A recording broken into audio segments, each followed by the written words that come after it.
մեր քաղաքական նախաձեռնությունը տարածքային կառույցի բացումը կծառայի նպատակին հանուն միասնության մեր ժողովրդի համար եւ որպեսզի կարողանանք միասնական ջանքերով առաջ տանել մեր երկիրը եւ լուծել մեր երկրի առջեւ ծառացած ցավոք սրտի այն մարտահրավերները, որոնք օրհասական են դարձել։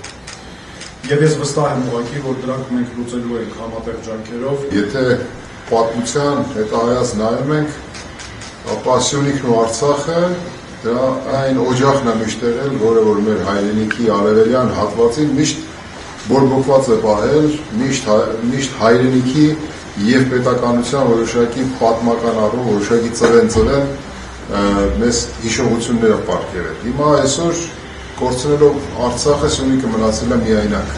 խորհրդանշական առումով եմ ասում միայնակ։ Հետևաբար, եթե Արցախը պահում էր մեր սահմանը, հիմա Սյունիքն է դարել մեր սահմանը։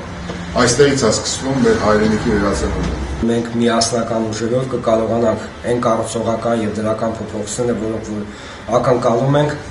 կկարողանանք մոտ ապագայում իրականացնել։ Վստահ եմ, որ Սյունիքը միշտ դարերի խորքից եկած իր արժանապատվությունը, իր